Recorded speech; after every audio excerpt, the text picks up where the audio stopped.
Hello students, स्वागत है आप सभी को आपके अपने यूट्यूब चैनल मैथमेटिक्स पॉइंट पर। स्टूडेंट्स, आज हम लोग क्लास 11th का ट्रिग्नोमेट्री स्टार्ट करेंगे। हम लोग इससे पहले कुछ फंडामेंटल वीडियो देखे, जैसे लॉग, मॉडुलस, इंटरवल और कुछ बेसिक हम नहीं बताए आप लोग को, क्योंकि 10th में हम लोग नंबर सिस्टम को अच्छी तरह से पढ़ लिए होते हैं, तो नंबर सिस्टम ठीक ही होगा। तो उसके बाद हम लोग जो है स्टार्ट करते हैं ट्रिग्नोमेट्री से। आपको चैप्टर नंबर 4 है ट्रिग्नोमेट्री का ही। चैप्टर का नाम है angles and their measurement, angles and their measure, ठीक है, कोण एवं उसके माप। चैप्टर 4 केसी सिन्हा बुक से आपका स्टार्ट हो रहा है और केसी सिन्हा बुक ही हम फॉलो करेंगे। तो जो भी स्टूडेंट्स 11th क्लास इस बार गए होंगे 11th में, 10th पास किए होंगे, वो सभी अपना आप यहाँ से स्टार्ट करिए स्टडी को, और पेन और कॉपी के साथ बैठे और नोट्स बनाते चले मेरे साथ। आपको जितना भी डेफिनेशन वगैरह है, आपका जो थ्योरी है, आपको बोर्ड पे इस तरीके से लिखा हुआ मिलेगा। आप इस वीडियो को पॉज करके नोट कर सकते हैं, और नोट करने के बाद फिर समझिए, और उसके बाद पहले हम थ्योरी देंगे, उसके बाद जो है आगे क्वेश्चन कराते चलेंगे एक्सरसाइज बाय एक्सरसाइज, ठीक है। तो चैनल को सब्सक्राइब करें और बेल आइकन को प्रेस करें, ताकि आपको 11th का सारा वीडियो आपको मिल सके, ठीक है, जिस प्रकार हम आपको अपलोड करते जाएंगे। तो देखिए, एंगल्स एंड देयर मेजरमेंट में सबसे पहले हम लोग थोड़ा सा ट्रिग्नोमेट्री का जिक्र कर लेते हैं। आपको ये जो चैप्टर है बेसिकली ट्रिग्नोमेट्री के अंतर्गत ही आता है, और यहाँ से हमारा ट्रिग्नोमेट्री स्टार्ट होता है। तो ट्रिग्नोमेट्री स्टार्ट करने से पहले उसके हम लोग एंगल्स के बारे में जानेंगे। तो देखिए, थोड़ा सा एक ट्रिग्नोमेट्री का डिफिनेशन लिख दिया यहाँ पे कि ट्रिग्नोमेट्री जो है त्रिकोणमिति 3 शब्दों अर्थात त्रि माने 3 और कोण और मिति माने माप से मिलकर बना है। जैसे हम लोग एक और यहाँ पे होता है जो इस आपको ट्रिग्नोमेट्री जो है ग्रीक लेटर वर्ड ट्राइगो, और आपको ग्रीक वर्ड है ट्रिग्नोमेट्री का, जैसे ट्राई और GON ट्राइगोन और मेट्रॉन मेट्री, इस तरीके से भी बना है। तो हम इसको यहाँ पे जिक्र नहीं किए हैं, आपको बताते रहे पर कि ग्रीक वर्ड से भी ट्रिग्नोमेट्री का ट्राई और गोन और मेट्रॉन बना है ना। तो उसी प्रकार से आपको वहाँ पे नहीं जिक्र किए हैं। आपको यहाँ पे देखिए कह रहा है कि त्रिकोणमिति 3 शब्द त्रि, कोण और मिति से मिलकर बना है। इस प्रकार त्रिकोणमिति का शाब्दिक अर्थ 3 कोणों की माप, परंतु 3 कोण त्रिभुज में होता है। अब देखिए यहाँ पे 3 कोण का माप कहने का मतलब किस में होता है? 3 कोण त्रिभुज में होता है। तो ये कह रहा है यहाँ पे कि अर्थ 3 कोणों की माप परंतु 3 कोण त्रिभुज में होता है। अतः त्रिकोणमिति का विषय वस्तु त्रिभुज के भुजाओं और कोणों की माप में किया जाता है। समझे बात को? यानी ओवरऑल इसका कहना मतलब यही हुआ कि ट्रिग्नोमेट्री जो है हम लोग त्रिभुज से रिलेटेड, त्रिभुज का कोण और भुजा से माप के बारे में अध्ययन करेंगे। तो बस इतना ही रहने दीजिए इस ट्रिग्नोमेट्री को, यहाँ पर अब इसको छोड़ते हैं। अब हम लोग स्टार्ट करते हैं एंगल्स एंड देयर मेजरमेंट को। तो सबसे पहले लिखे हम एंगल। अब एंगल भी आपको 2 प्रकार के इस तरह से पढ़ेंगे हम लोग। एक हम लोग आज तक पढ़ते हैं ज्योमेट्रिकल एंगल, जो क्लास 10 तक देखें। आपको इंटर में मिलेगा ट्रिग्नोमेट्रिकल एंगल भी आपको मिलेगा देखने को। तो दोनों विशेष अंतर यही होता है कि ज्योमेट्रिकल एंगल जो है आपको 0 से 360 तक होता है, और ट्रिग्नोमेट्रिकल एंगल जो होता है आपको -∞ से +∞ होता है। ज्योमेट्रिकल एंगल जो है आपको, इसका हम आपको डिफिनेशन लिखवाते हैं, आप इसको नोट करिए। अब इसको नोट करिए। देखिए, एंगल को हम 2 पार्ट में बांट दिए, ज्योमेट्रिकल और ट्रिग्नोमेट्रिकल। तो आपको ज्योमेट्रिकल एंगल का डिफिनेशन हुआ, आपको एक ट्रिग्नोमेट्रिकल एंगल का डिफिनेशन हुआ। आप इसको वीडियो पॉज करके आप नोट कर लीजिएगा। कह रहा है क्या कि ज्योमेट्रिकल एंगल जो है कह रहा है कि एक ही बिंदु वाली दो किरणों से जो आकृति बनती है उसे कोण कहते हैं, और जिस बिंदु पर किरणें मिलती है उसे कोण का शीर्ष तथा किरणों का कोण की भुजा कहते हैं। एक किरण को प्रारंभिक भुजा यानी इनिशियल साइड तथा दूसरी किरण को अंतिम भुजा, इसको हम लोग टर्मिनल लिख सकते हैं ना, अंतिम को टर्मिनल साइड कहलाती है।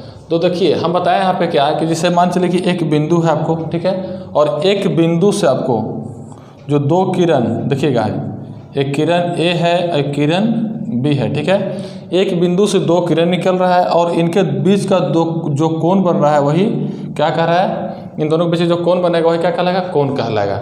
और इन दोनों भुजा से या इन दोनों रेखा जो है, किरण जो है आके एक बिंदु पर मिल रहा है, उस बिंदु को हम क्या कहते हैं, शीर्ष कहते हैं। क्या कहते हैं, शीर्ष कहते हैं इसको, वर्टेक्स, ठीक है, इसको शीर्ष कहते हैं, वर्टेक्स।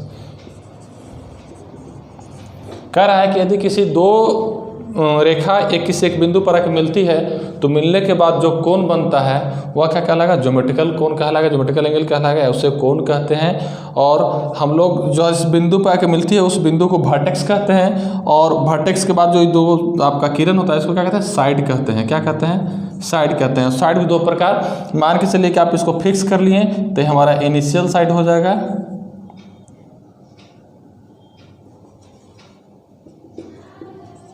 इनिशियल साइड हो जाएगा, और ये आपका टर्मिनल साइड हो जाएगा, मतलब ये प्रारंभिक भुजा हो जाएगा, ये अंतिम भुजा हो जाएगा, ठीक है। उसी प्रकार से देखिए कह रहा है ट्रिग्मेटिकल एंगल में, ट्रिग्मेटिकल एंगल कह रहा है क्या कि त्रिकोणमिति के कोण ज्यामिति के कोण से भिन्न होते हैं, ठीक है। त्रिकोणमिति का कोण ज्यामिति के कोण से भिन्न होती है। किस प्रकार भिन्न होती है, कह रहा है कि कोण की दोनों किरणों में से एक को स्थिर मानकर, मान के चलिए देखिए एक कोण है और दो कोण को एक स्थिर मानकर, इस पर देखिए आपको पोस्ट में लिख दिया गया है प्रारंभिक, यानी कहने वाला कि स्थिर किसको मानना है, प्रारंभिक भुजा को मानना है, ठीक है। तो कह रहा है कि प्रारंभिक भुजा को स्थिर मानकर शीर्ष के चारों ओर अंतिम भुजा के चक्कर लगाने से जो कोण बनता है वह त्रिकोणमिति कोण कहलाता है। जैसे अब देखिए यहाँ पे मान के चलिए कि जैसे हमारा देखिए यहाँ पे ये हमारा इनिशियल लाइन है, ठीक है, इनिशियल लाइन है, और इनिशियल लाइन को स्थिर मानकर जो अंतिम भुजा है उसको चक्कर चारों ओर जो है आपको यहाँ से देखिए यहाँ से यहाँ चलाया, ठीक है, यहाँ से यहाँ चलाया, यहाँ से चलाया, चारों ओर जो चक्कर लगाएगा वो क्या होगा, ट्रिग्मेटिकल लाइन कहलाएगा। इससे हम लोग यहाँ पे देखिए इस तरीक़ा से, इस तरीक़ा से ट्रिग्मेटिकल बनता है ना, यानी आपको जो है वो चारों ओर जो चक्कर लगाएगा और जो कोण बनेगा वो क्या कहलाएगा, ट्रिग्मेटिकल एंगल कहलाएगा, ठीक है। अब देखिए जैसे हमको बता रहे हैं कैसे बनता है, ऐसे देख लीजिए, थोड़ा सा बता रहे को जस्ट बताएंगे। देखिए इस ज्योमेट्रिकल एंगल में थोड़ा सा और कुछ लिखिए। देखिए ज्योमेट्रिकल एंगल का और कंडीशन क्या होता है इसमें, कि आपको ज्योमेट्रिकल एंगल जो होता है, नोट बना के लिख लीजिएगा नीचे में ही, यहीं पर ज्योमेट्रिकल एंगल जो होता है, ज्योमेट्रिकल एंगल जो है हमेशा 0 से बड़ा या बराबर और 360 के बीच में होगा, ठीक है। यानी ज्योमेट्रिकल एंगल जो है आपको 0 से 360 के बीच में होगा, 0 से 360 के बीच में होगा, और निगेटिव कभी नहीं होगा, ऑलवेज पॉजिटिव होगा।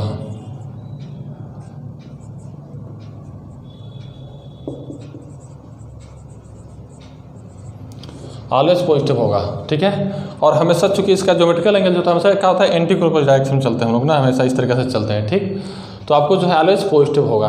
और ट्रिग्मेटिकल एंगल जो होता है आपको, ट्रिग्मेटिकल एंगल की कंडीशन क्या है कि यह माइनस इन्फिनाइट से प्लस इन्फिनाइट के बीच में होता है। देखिए इसमें लिख लीजिएगा आप नोट बना करके, इसमें आप नोट बना के लिख लीजिएगा कि ट्रिग्मेटिकल एंगल जो है वो माइनस इन्फिनाइट से प्लस इन्फिनाइट होता है, ध्यान दीजिएगा। ट्रिग्मेटिकल एंगल जो है वो माइनस इन्फिनाइट से प्लस इन्फिनाइट होता है। जैसे मान के चलिए देखिए आपको बताएं हम यहाँ कि ट्रिग्मेटिकल एंगल यहाँ 0 डिग्री है, ठीक है, 0 से 90 पहुँचा है, 90 से 180, 300, 270, 370, 360। तो ट्रिग्मेटिकल एंगल जो है एक चक्कर कम से कम मारना है स्थिर मानकर, समझे बात को। ट्रिग्मेटिकल एंगल जो है एक चक्कर मारना है इसको इस तरीके से। तो देखिए यहाँ से ध्यान दीजिएगा, इस तरीके से चलते जाता है ट्रिग्मेटिकल एंगल, और कब तक चलेगा कुछ अता पता नहीं है कि नहीं, इस तरीके से चल रहे हैं। और अगर हम इस तरीके से चलते हैं, आप ध्यान दीजिए, ट्रिग्मेटिकल एंगल जो है वो डिपेंड करता है डायरेक्शन पर। अगर यदि एंटी क्लॉकवाइज चलेंगे तो पॉजिटिव आएगा और क्लॉकवाइज चलेंगे तो नेगेटिव आएगा। इसलिए आपको जो ट्रिग्मेटिकल एंगल होता है वो नेगेटिव पॉजिटिव दोनों होता है, बोथ, इसमें लिख देंगे बोथ,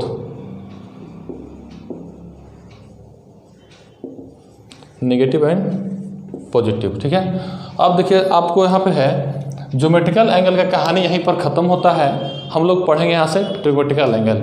चूँकि हम लोग को ट्रिग्मेट्री में ट्रिग्मेटिकल एंगल के बारे में पढ़ना है और इससे संबंधित सारा ट्रिग्नोमेट्री में हमको सब कुछ पढ़ने को मिलेगा। ठीक है, ज्योमेट्रिकल एंगल हम लोग 10 तक पढ़ चुके हैं और आपको ज्योमेट्रिकल एंगल बस नहीं ध्यान रखना है कि ज्योमेट्रिकल एंगल जो है 0 से 360 के बीच में होगा और हमेशा पॉजिटिव आएगा। ठीक है, और ज्योमेट्रिकल एंगल जो है हमेशा इनिशियल एंड टर्मिनल दोनों लाइन के बीच में बनता है। ठीक है, और इस प्रकार इसमें क्या है कि आपको पूरा एक चक्कर लगा के जो है इस प्रकार बनता है और इसमें हमेशा पॉजिटिव होता है। और ट्रिग्नोमेट्रिकल एंगल जो है आपको माइनस इन्फिनिट से प्लस इन्फिनिट जाएगा, यानी कि हम लोग जो है इसमें हम लोग अभी 360 पढ़ेंगे, 720 पढ़ेंगे। देखिए एक चक्कर में 360 मारता है, दूसरा चक्कर में 720 मारेगा, तीसरा चक्कर में जो है यहाँ से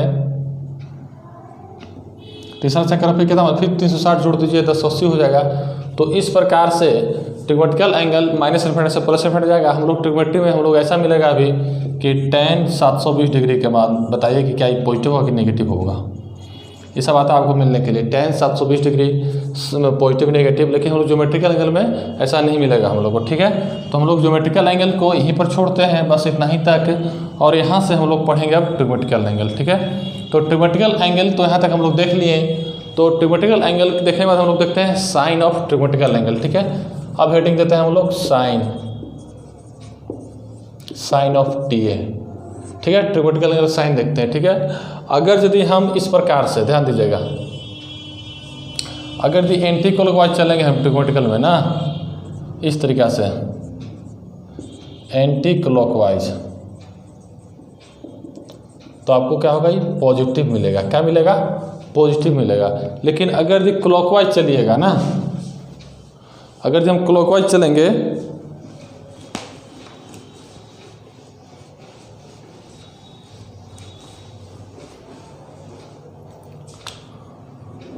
आपको जो है यहाँ से, अगर यदि आप क्लॉकवाइज चलते हैं, ठीक है, तो आपको है यहाँ से देखिए, आप इस तरह से चलिएगा निगेटिव यानी कि ओर,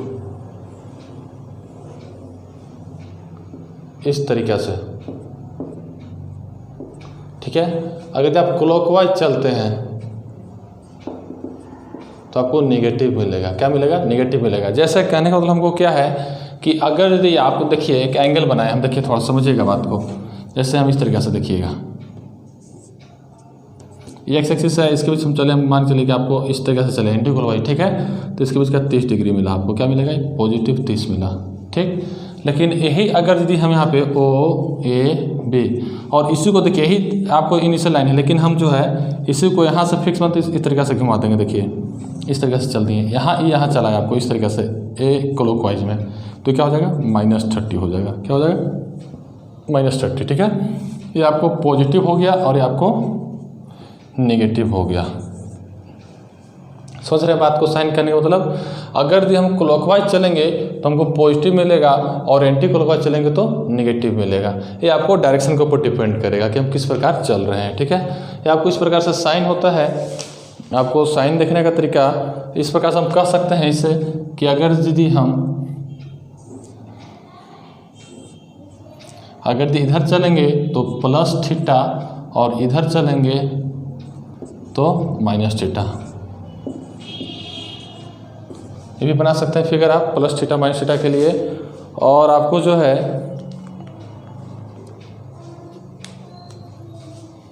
और देखिए यहाँ पे क्या क्या होता है।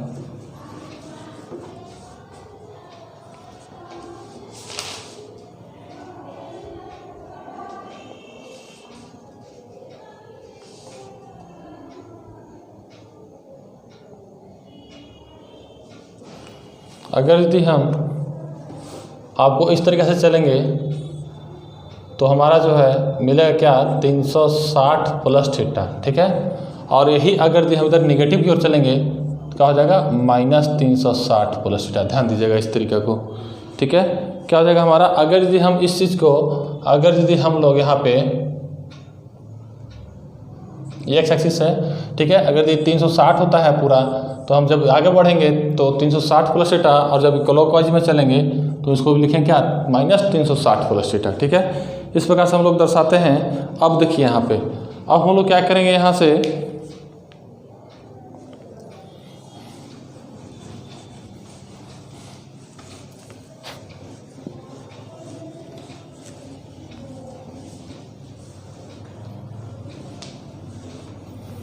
अब हम लोग एक चीज़ और देख लेते हैं कि अगर ये क्वाड्रेंट रहेगा तब क्या होता है। देखिए यहाँ से थोड़ा सा देख लीजिए इस चीज़ को, आपको फर्स्ट, सेकेंड, थर्ड और फोर्थ, ठीक है। आपको जो होता है 0 से 90 होता है, या आपको 90 से 180 होता है, और 180 से 270 और 270 से 360 होता है, ठीक है। इसको हम लोग क्या बोलेंगे, इसको हम लोग बोलते हैं क्या, फर्स्ट क्वाड्रेंट, और सेकेंड इसको थर्ड, इसको फोर्थ, ठीक है। तो इस प्रकार से हम यहाँ पे, और इसको हम लोग आगे देखते हैं। इसी में हम लोग अगर ये डायरेक्शन इसका अपोजिट करते हैं, जैसे मान के चलिए कि आपको डायरेक्शन एंटी क्लॉकवाइज रहा तब ना जी इस तरीके से चला, ठीक है, तो आपको प्लस में आया। लेकिन अगर यदि इसी फिगर में हम लोग अगर यदि इसका डायरेक्शन अपोजिट करते, देखिए अगर डायरेक्शन इसका इस प्रकार हो जाए, डायरेक्शन अगर इसका इस प्रकार हो जाए, क्लॉकवाइज हो जाए, ठीक है, ऐसे चलने लगे ना, ऐसे क्लॉकवाइज हो जाए, तो आपको जो है ये चीज़ क्या हो जाएगा, देखिए 0 से -90 हो जाएगा आपको 0 से -90 हो जाएगा, और -90 से ही -180 हो जाएगा, और -180 से -270, और -270 से 360, -360 हो जाएगा ना। आपको जब आगे डायरेक्शन चेंज कर जाएगा तो आपको जो है ये आप माइनस मत समझिएगा, इस चीज़ को जो है ना यहाँ पे इससे कर दीजिए ना, बीच का है चीज़ है, इससे कर दीजिए, से और क्या है से, ठीक। लेकिन इसको क्या करना है, इसको क्या है, ये आपको 0 से -90 है, ये आपको जो है यहाँ से हम लोग 0 से -90 और -90 से -180 और -180 से -270 और -270 से -360। तो यानी कहने का मतलब हमारा ये है कि अगर ये डायरेक्शन एंटी क्लॉकवाइज है इस तरीके से है, तो देखिए 0 से 90 होता है, 90 से 180 होता है, 180 270, 270 से 360 है कि नहीं। और अगर यह डायरेक्शन अगर आपको क्लॉकवाइज हो गया तो आपको यही जो 270 से 360 प्लस में था, ये आपको 0 से -90 हो जाता है, -90 से 180 इस प्रकार से चलना स्टार्ट हो जाता है। इसके लिए ई फर्स्ट हो जाता है, समझे। जब क्लॉकवाइज चलिएगा तो आपको इसके लिए जो फोर्थ है वो फर्स्ट हो जाता है, एंटी क्लॉकवाइज में फर्स्ट रहता है, ठीक है। तो ये आपको जो है ये फर्स्ट हो जाएगा, ये सेकेंड हो जाएगा, ये थर्ड हो जाएगा, और ये फोर्थ हो जाएगा। डायरेक्शन चेंज करेगा तब, चूँकि हमारा जो है देखिए 0 से 90 पहले फर्स्ट था, इसके लिए -90 आ गया, आपको 0 से -90 आ गया, ठीक है, -90 से 180 हो गया, आपको इस प्रकार हो गया। और अगर यदि कहीं कहीं आपको देखिए इस तरीके से रहेगा, सभी हम लोग साइन देख रहे हैं एंगल का ना। अब देखिए यहाँ पे आपको अगर दी इस तरीके से देखिए तो थोड़ा सा ये आपको प्लस में हो गया थीटा, क्या हो गया ये थीटा, लेकिन ये भी तो एक एंगल होगा, है कि नहीं। जब आप क्लॉकवाइज चलिएगा तो प्लस थीटा हो गया, और जब आप इधर चलिएगा तो क्या हो जाएगा, ये पूरा कितना हो जाएगा 360। अब डायरेक्शन क्या है यहाँ पे अपोजिट है, तो क्या हो जाएगा -360 प्लस थीटा हो जाएगा आपको ना। इस प्रकार आपको हो जाएगा, अगर आप डायरेक्शन को चेंज करिएगा तो क्या हो जाएगा -360 प्लस थीटा, क्योंकि हम लोग क्लॉकवाइज चले। तो इस प्रकार से आपको इतना मनी आप साइन देखें, नोटेशन देखें, ये सभी जितना चीज़ है आप सब कॉपी पर नोट्स बनाइएगा, ऐसा ऐसा ग्राफ बनाइएगा जो बता रहे हैं आपको, समझा रहे हैं। और उसके बाद यहाँ तक तो आपको साइन हो गया। अब जो हम लोग को पढ़ना था रियल में एंगल एंड मेजरमेंट, वो स्टार्ट होता है रियल एंड एंगल मेजरमेंट। तो हम बोर्ड पे आपको उसको लिखते हैं, आप लोग उसको नोट करिएगा, ठीक है। अब देखिए अब हम लोग पढ़ेंगे system of measurement of angles, ठीक है। तो system of measurements of angle का हिंदी होता है कोण की माप की पद्धतियाँ। अब कोण की माप की पद्धतियाँ हम लोग पढ़ेंगे, तो आपको कोण की माप की निम्नलिखित 3 प्रचलित पद्धतियाँ हैं। जैसे हम लोग फिजिक्स में पढ़ते हैं MKS पद्धति, CGS पद्धति और क्या FES पद्धति सब है, तो उसी प्रकार से आपको कोण का मेजरमेंट करने का भी सिस्टम है, जो आपको निम्न प्रकार से 3 है। और आपको 3 क्या है, पहला है सेक्साजिस्मल सिस्टम, दूसरा है सेंटिजिस्मल सिस्टम, और तीसरा है सर्कुलर सिस्टम।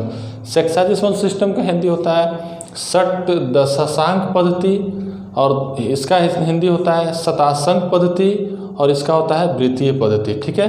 तो इस प्रकार से हम लोग 3 सिस्टम पढ़ते हैं कोण मापने का। तो हम लोग बारी बारी से तीनों इसमें पढ़ेंगे, आप इसको नोट करिएगा और नोट करते चलिएगा। देखिए फर्स्ट भी आपको इसका परिभाषा दिया हुआ है। देखिए फर्स्ट क्या लिखा हुआ है, आपको कह रहा है कि सेक्साजिस्मल सिस्टम और ब्रिटिश सिस्टम, इसको हम लोग कहते हैं क्या, सेक्साजिस्मल सिस्टम को ब्रिटिश सिस्टम भी कहते हैं। यह कह रहा है क्या कि षट दशांक या अंग्रेज पद्धति, षष्टांक या अंग्रेजी पद्धति, ठीक है। तो इस प्रकार से हम कह सकते हैं। तो हम लोग कहेंगे क्या कि कोण के माप के इस पद्धति में, देखिएगा समझिएगा थोड़ा सा, कोण के इस माप के पद्धति में एक समकोण को 90 बराबर भागों में बांटा जाता है, ठीक है, जिनमें प्रत्येक भाग को एक अंश या डिग्री कहते हैं। और डिग्री को देखिए इस प्रकार लिखते हैं, 1 डिग्री, देखिए यहाँ पर है ना, कहते हैं, तथा प्रत्येक अंश को 60 बराबर भागों में बांटा जाता है, जिनमें प्रत्येक भाग 1 मिनट कहलाता है, ठीक है। समझिएगा इस पद्धति में क्या रूल है से, एक समकोण को 90 बराबर भागों में बांटता है तो 1 डिग्री कहलाता है, और पुनः 1 डिग्री को 60 बराबर भागों में बांटता है तो 1 मिनट कहलाता है, और तथा प्रत्येक मिनट को फिर से 60 बराबर भागों में बांटता है तो 1 सेकेंड कहलाता है। और 1 सेकेंड को 1 के ऊपर डबल डैश से दर्शाते हैं, मिनट को 1 सिंगल डैश से दर्शाते हैं। यानी कहने का मतलब इस प्रकार समझिए, ये आपको लैंग्वेज टाइप पे डिफिनेशन हो गया, लेकिन देखिए मैथमेटिकली समझिए, एक लाइन में याद रहेगा आपको। देखिए यहाँ पे कहने का मतलब इसका ये हुआ, ज़्यादा कुछ चर्चा नहीं करना है। देखिए यहाँ पे कह रहा है क्या, इसका मतलब ये हुआ आपको कि एक समकोण, देखिए एक समकोण, ये देखिए ये 90 डिग्री बना रहा है, ठीक है। कह रहा है कि 1 राइट एंगल, एक समकोण को अगर यदि 90 बराबर भागों में बांटता है तो क्या मिलता है हमको, 1 डिग्री मिलता है। यानी एक राइट एंगल को हम 90 बराबर भागों में बांट दिए तो हमको क्या मिला, 1 डिग्री मिला, ठीक है। और पुनः 1 डिग्री को पुनः हम लोग क्या लिखेंगे यहाँ पे, 1 डिग्री को 90 बराबर कितना 60 बराबर भागों में, 1 डिग्री को जब 60 बराबर भागों में बांटते हैं तो हमको क्या मिलता है, 1 मिनट मिलता है, ठीक है। और 1 मिनट को पुनः 60 बराबर भागों में बांटते हैं तो 1 सेकेंड मिलता है, ठीक है। अब थोड़ा सा देखिए तो यहाँ से हम लोग लिख सकते हैं, अगर इधर जाएगा ये तो क्या से देखिए तो 90 डिग्री बराबर आ जाएगा ना। इसको अगर हम इसको देखिए क्रॉस मल्टीप्लिकेशन करेंगे तो क्या आ जाएगा, देखिए तो यहाँ से 90 डिग्री का लिखते हैं 1 राइट एंगल, ठीक, समझिएगा। 90 डिग्री बराबर क्या लिख सकते हैं 1, देखिए जैसे यहाँ पे कुछ नहीं तो नीचे 1 है, और क्रॉस मल्टीप्लिकेशन करेंगे ना तो क्या हो जाएगा यहाँ से हमको कि 90 डिग्री बराबर 1 राइट एंगल ना, 90 डिग्री बराबर 1 राइट एंगल, ठीक है। फिर देखिएगा यहाँ से इसको भी क्रॉस मल्टीप्लिकेशन करेंगे, यानी यहाँ से हमारा हो जाएगा क्या कि 1 डिग्री बराबर 60 मिनट, ये भी एक रिलेशन निकल गया। और फिर देखिए यहाँ से क्रॉस मल्टीप्लिकेशन करेंगे, 1 मिनट बराबर 60 सेकेंड। यानी कि आप जो है यहाँ से ये रिलेशन याद रखिएगा, आपको क्वेश्चन बनाने में काम देगा। क्या कि हम जिस प्रकार क्वेश्चन कहा क्या कि एक राइट एंगल को, परिभाषा कहा इसका कि एक राइट एंगल को आप 90 बराबर भागों में बांटिएगा तो 1 डिग्री मिलता है, ठीक है। तो हम क्या किए, इस 90 को उधर क्रॉस मल्टीप्लिकेशन कर दिए तो 1 राइट एंगल बराबर क्या होगा, 90 डिग्री। इसको इस प्रकार से लिख लीजिए, 1 राइट एंगल बराबर 90 डिग्री, 1 राइट एंगल बराबर 90 डिग्री, ठीक है। फिर क्या कहा कि अगर इस डिग्री को फिर पुनः 60 बराबर भागों में बांटते हैं तो 1 मिनट मिलता है, तो 1/60 इक्वल टू 1 मिनट, तो इस 60 को हम इधर गुना कर दिए तो क्या हो जाएगा 1 डिग्री बराबर 60 मिनट, ठीक है। फिर कह रहा है कि फिर इस मिनट को फिर से 60 बराबर भाग बांटते हैं तो सेकंड मिलता है, तो फिर से मिनट को 60 से भाग दे दिए तो आपको सेकंड मिल गया, और फिर इसको क्रॉस मल्टीप्लिकेशन करेंगे तो 1 मिनट बराबर 60 सेकंड आ गया।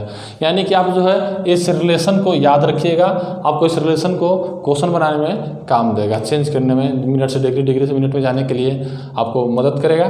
तो आपको ये हो गया आपको पहला, और उसी प्रकार आप दूसरा देखिए, दूसरा फिर हम लोग तीसरा भी देखेंगे, ठीक।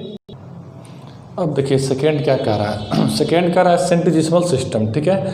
अब सेंटिजिस्मल सिस्टम का हिंदी होता है शतांश पद्धति, ठीक।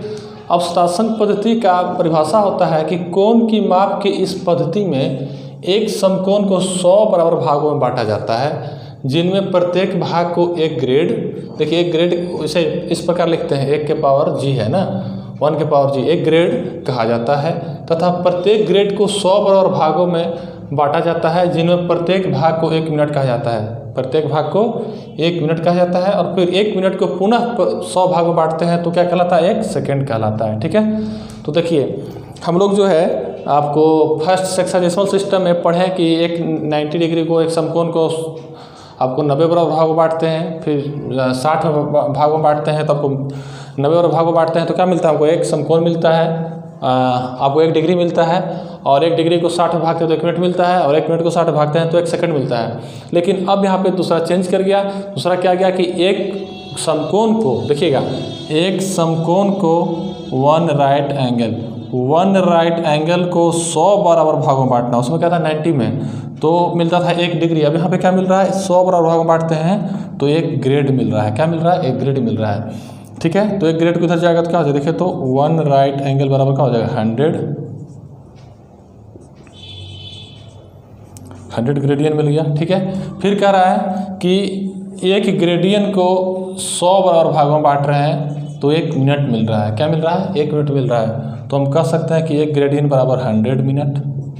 ये आपको दूसरा रिलेशन मिल गया। फिर तीसरा कह रहा है कि 1 मिनट को 100 बराबर भागों में बांट रहा है तो क्या मिल रहा है, 1 सेकंड मिल रहा है। क्या मिल रहा है, 1 सेकंड मिल रहा है। तो हम कह सकते हैं क्या कि 1 सेकंड बराबर 1 मिनट बराबर 100 सेकंड। ठीक है, यानी कहने का मतलब हमारा ये हुआ कि आप इस प्रकार से देखिए, अगर हम लोग जानते हैं कि 1 मिनट बराबर 60 सेकंड होता है तो आपको इस प्रकार यहाँ पे इस सिस्टम में जानना है। एक्चुअली में जो है ग्रेडियन सेंटिजिमल सिस्टम में 1 मिनट बराबर क्या होता है, 100 सेकेंड, और आपको 1 ग्रेडियन बराबर 100 मिनट होता है, और आपको यहाँ से 1 राइट एंगल बराबर 100 ग्रेडियन होता है। ये क्या है, यहाँ पे हम लोग सवाल जैसे कहा कि किसी समकोण को 100 बराबर भागों में बांटते हैं तो 1 ग्रेडियन मिलता है। देखिए तो हम 100 बराबर भागों में बांटे तो 1 ग्रेडियन मिला। ठीक है, और फिर यहीं से एक और रिलेशन निकालनी है कि इधर गुना कर दिए तीसरा तिरछी तो आपको 1 राइट एंगल बराबर होगा 100 ग्रेडियन। फिर कह रहा, फिर चलिए आगे, कह रहा फिर कि प्रत्येक ग्रेड को 100 बराबर भागों में बांटा जाता है जिनमें प्रत्येक भाग 1 मिनट कहलाता है। फिर से क्या किए कि 1 ग्रेडियन को 100 बराबर भागों में बांट दिए तो क्या मिला, हमको 1 मिनट मिला। फिर यहाँ पे कुछ नहीं तो नीचे 1 है, क्रॉस मल्टीप्लिकेशन कर दिए तो 1 ग्रेडियन बराबर 100 मिनट हो गया। फिर कह रहा है कि प्रत्येक मिनट को 100 बराबर भागों में बांटा जाता है तो 1 सेकंड कहलाता है। फिर से मिनट को क्या कि हम 100 में भाग दे दिए तो आपको 1 सेकंड कहलाता है, और सेकंड बराबर 100, आपको 100 मिनट हो गया। 1 मिनट बराबर क्या हो गया, आपको 100 सेकंड हो गया। समझे बात को, यानी जिस प्रकार क्वेश्चन कह रहा, जिस प्रकार आपको परिभाषा कर रहा था उसी प्रकार हम लोग लिखें तो हम लोग इसको याद रखिएगा। जब रिलेशन हम लोग बनाएंगे क्वेश्चन तो हम लोग डिग्री से ग्रेडियन में, मिनट से ग्रेडियन में, ग्रेडियन से मिनट में चलेंगे हम लोग। अब आपको लास्ट बच गया थर्ड, तीसरा देख लीजिए। तीसरा क्या कहता है, ये थर्ड नंबर कह रहा है कि सर्कुलर और रेडियल सिस्टम, सर्कुलर और रेडियन सिस्टम वृत्तीय या रेडियन पद्धति। कह रहा है कि इस पद्धति में कोण की माप का मात्रक जो होता है वो रेडियन होता है। समझिएगा बात को, इसमें कह रहा है ना कि इस पद्धति में कोण की माप का मात्रक जो होता है वो रेडियन होता है, जो निम्न प्रकार से परिभाषित किया जाता है। जैसे रेडियन का परिभाषा होता है कि 1 रेडियन का वह कोण जो किसी वृत्त के केंद्र पर उसकी त्रिज्या के बराबर लंबाई के चाप द्वारा बनता हो। जैसे देखिए क्या कहलाता है, 1 रेडियन को संकेत करता है, बनाता हो। 1 रेडियन को संकेत क्या लिखे हैं, 1 के पावर c से सूचित किया जाता है। जैसे देखिए यहाँ पर थोड़ा समझिएगा क्या परिभाषा कर रहा है रेडियन का। कह रहा है कि 1 रेडियन वह कोण है जो किसी वृत्त का केंद्र पर, उसकी त्रिज्या के बराबर, त्रिज्या क्या है r, तो जितना त्रिज्या है ना उतना ही बराबर चाप की लंबाई के, उतना ही बराबर लंबाई के चाप द्वारा बना कोण 1 रेडियन कहलाता है। समझे बात को, क्या कह रहा था कि किसी वृत्त के केंद्र पर उसका त्रिज्या के जितना त्रिज्या आपको लेंथ है उतना ही लेंथ का चाप द्वारा बना कोण 1 रेडियन कहलाता है। ठीक है, इसे 1 टू द पावर c से सूचित किया जाता है। तो आपको देखिए यहाँ पे दे दिया है AOB बराबर क्या है, 1 पावर c, यानी ये आपको दर्शा रहा है यहाँ पे क्या है, 1 रेडियन है। ठीक है, चाहे जितना होगा आपको, जैसे मान के चलिए कि आप इसी को बढ़ा दीजिएगा। देखिए जैसे मान के चलिए त्रिज्या आपको 2 है, आपको त्रिज्या 2 है, यहाँ पे आपको 2 है, तो आपको क्या हो जाएगा, 2 रेडियन हो जाएगा। क्या हो जाएगा, 2 रेडियन हो जाएगा। यानी जितना आपको जो है चाप होगा, जितना आपको त्रिज्या होगा उतना ही त्रिज्या के जितना लेंथ का आपको चाप की लंबाई होगा, और जितना चाप की लंबाई होगा उतना ही यहाँ पे एंगल बनाएगा। तो जितना एंगल बनाएगा उतना हमको रेडियन कहेंगे। रेडियन को दर्शाने का तरीका क्या है, सिर्फ c दर्शा देना है। समझे बात को, कुछ ज़्यादा इसमें कुछ नहीं है, बस इतना ही ध्यान रखना है कि जितना त्रिज्या की लंबाई होगा उतना ही चाप की लंबाई द्वारा बना कोण केंद्र पर क्या कहलाएगा, रेडियन कहलाएगा। और जितना लेंथ होगा उतना रेडियन। जैसे 2 लेंथ था तो 2 रेडियन, यहाँ 1 लेंथ था, r था तो r हो जाएगा, यहाँ पे 1 हो जाएगा। समझे बात को। जनरली हम लोग r जो है ये r आपको रेडियस से आप 1 रेडियन दर्शा दिए हैं। यहाँ पे हम लोग r जहाँ पे 2 ले लिए हैं, है ना, तो 2 रेडियन दर्शा दिए हैं। ठीक है, अब देखिए यहाँ पे फिर हम नीचे लिखे हैं कि मीनिंग ऑफ पाई का अर्थ क्या होता है, समझिए, ध्यान दीजिए। किसी वृत्त की परिधि और उसके व्यास के अनुपात अचर होता है। ठीक है, किसी वृत्त की परिधि और व्यास का अनुपात जो होता है वो अचर होता है। वही अचर ग्रीक अक्षर पाई द्वारा व्यक्त किया जाता है। उसी अचर को ठीक है, उसी अक्षर को ग्रीक अक्षर पाई द्वारा व्यक्त किया जाता है जो एक अपरिमेय संख्या है तथा पाई का सन्निकटन मान 22/7 या 3.142 ... होता है। ठीक, इस देखिए हम बताएं आपको कि पाई जो है वो पाई क्या है, किसी वृत्त का परिधि, किसी वृत्त का परिधि। देखिए पाई बराबर लिख सकते हैं हम क्या, किसी वृत्त का परिधि, वृत्त का परिधि बटा में क्या है, वृत्त का व्यास, वृत्त का व्यास। और वृत्त का परिधि क्या होता है 2πr, और व्यास का होता है 2r, ये 2r कैंसिल हो जाएगा, पाई बच जाएगा आपको, बस यही तो पाई आता है। इसी पाई को ग्रीक अक्षर से हम लोग दर्शाते हैं और इसको कहते हैं क्या कि यह है कि आपको ये अपरिमेय संख्या है, इसका मान जो है, इसका सन्निकटन मान 22/7 है या 3.142 है। तो आपको ये हो गया। एक और रिलेशन हम लोग देखते हैं, इसको आप लोग नोट करिए। इस चैप्टर में बहुत सारा नोट्स आपको करना ही पड़ेगा, थ्योरी है। ये रिलेशन देखिएगा, कह रहा है क्या कि वैल्यू ऑफ रेडियन या radian is a constant angle. ये कह रहा है कि रेडियन का मान या रेडियन एक अचर कोण है। हम लोग इसमें यही सिद्ध करना है कि रेडियन का मान क्या होता है, वैल्यू ऑफ रेडियन, या फिर सिद्ध करना है कि रेडियन एक अचर कोण होता है। ठीक है, तो देखिए अब इसमें सिद्ध कैसे करेंगे। आपको लिखे हुए हैं क्या कि सबसे पहले आपको लिखे क्या कि माना कि ABC एक वृत्त है जो उसका केंद्र O तथा त्रिज्या R है। ठीक है, प्रमाण से मान लिए इसमें कि ABC एक वृत्त है जिसका केंद्र O तथा त्रिज्या R है।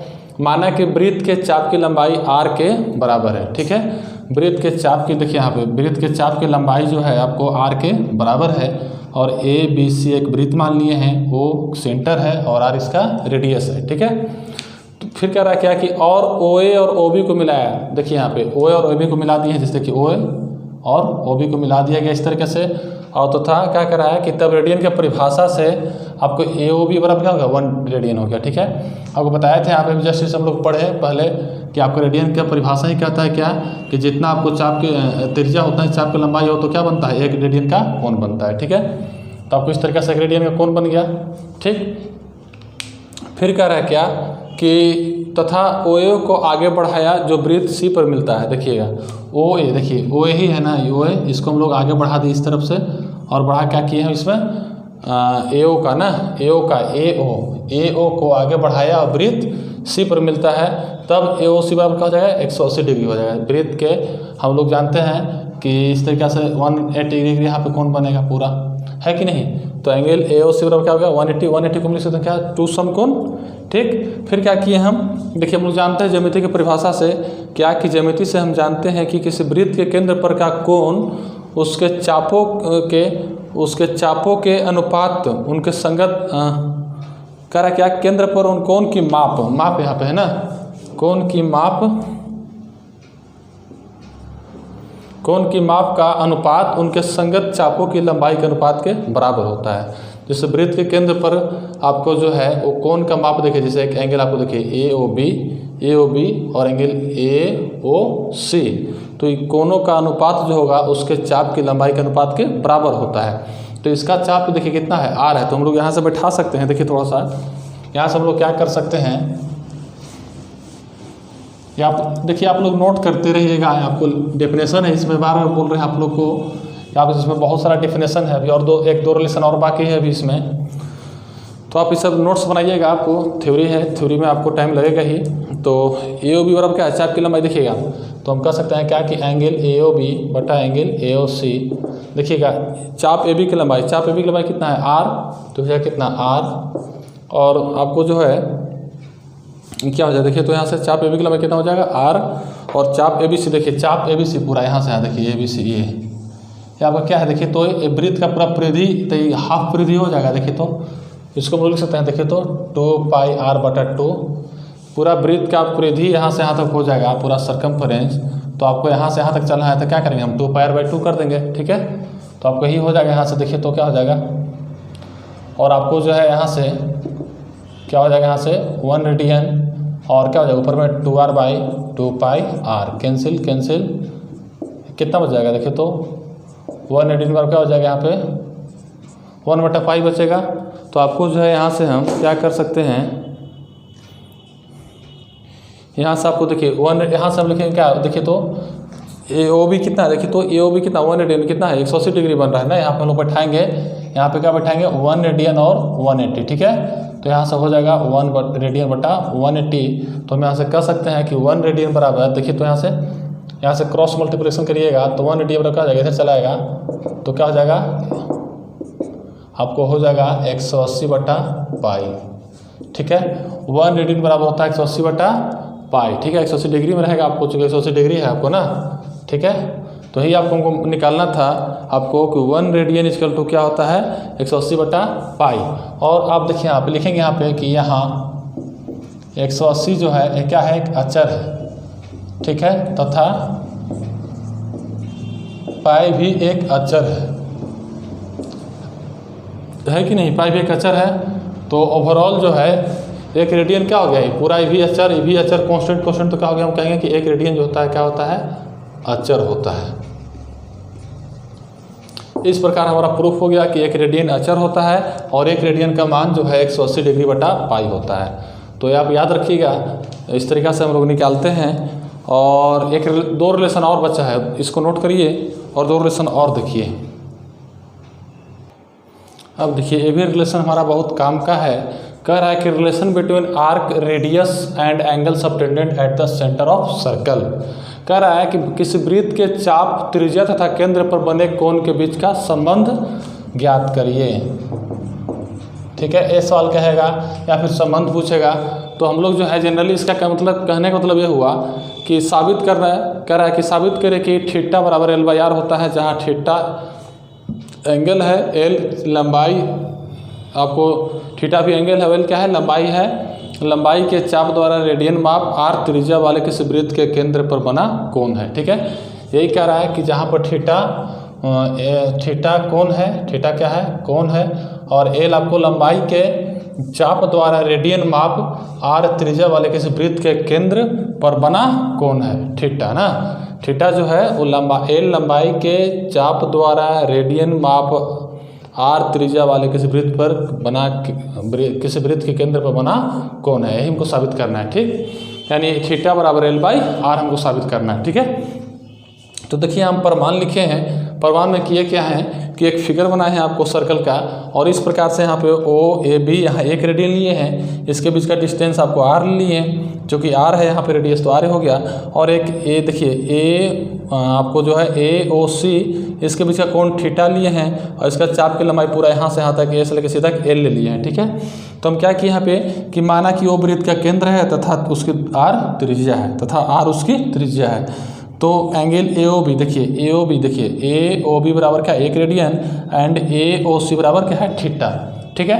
अब देखिए यहाँ पे तथा चाप की लंबाई क्या माने हैं, L माने हैं। इतना चीज़ हम लोग अपने मन से माने हैं, ठीक। तो ज्यामिति की परिभाषा से ज्यामिति कहता है कि किसी वृत्त के केंद्र पर बना कोण, किसी वृत्त के केंद्र पर बना कोण उसके क्या बताया था आपको, अनुपात के बराबर होता है। तो देखिए वृत्त चाप की लंबाई के अनुपात के बराबर होता है। तो एंगल जो है AOC, देखिए एंगल AOC और एंगल AOB, तो इस प्रकार से आपको क्या होगा, कौन होगा वृत्त केंद्र पर, उसके चाप के लंबाई के अनुपात के बराबर होता है। इसका चाप क्या है देखिए, तो AOC का पूरा क्या है L है, तो आपको चाप AC की लंबाई और चाप AB की लंबाई, तो देखिए आप बैठा रहे हैं आपको ना। AOC कितना है देखिए, तो AOC क्या पूरा थीटा है, तो थीटा आ जाएगा, AOB क्या है 1 रेडियन है, ठीक है। और देखिए तो चाप AC की लंबाई, तो चाप AC कितना है पूरा L है, और AB कितना है R है, तो आप वहीं से आ गया। आप इसको थीटा बराबर क्या हो गया L/R, यही हमको प्रूफ करना था, समझे। 1 रेडियन यानी क्या 1, ठीक है। तो आपको थीटा बराबर क्या हो गया, आपको L/R हो गया, यही हमको प्रूफ करना था, कुछ नहीं किए हम लोग, बस सिंपल सा ग्राफ, ये आपको सिंपल सा सर्किल बनाए और सब कुछ मान लिए हैं, ठीक है। और सब कुछ मानने के बाद आपको जस्ट इससे पहले वाला थ्योरम हम लिखे थे वहाँ पे ज्यामिति की परिभाषा, उसी प्रकार ज्यामिति से लिखे हैं कि ज्यामिति से एंगल AOC बटा एंगल AOB, तो AOC का एंगल थीटा और AOB का एंगल 1C, तो थीटा बटा 1C, और चाप AC की लंबाई पूरा बड़ा वाला L और चाप AB की लंबाई छोटा वाला R, तो L/R, तो ही थीटा को 1 से भाग कोई फर्क नहीं पड़ेगा, तो आपको थीटा बराबर क्या होगा L/R, यही हमको प्रूफ करना था। एक और रिलेशन देख लीजिए लास्ट, और उसके बाद हम लोग का थ्योरी खत्म हो जाएगा, इसको नोट करिए। देखिए लास्ट थ्योरी है आपको relation between degree and radian.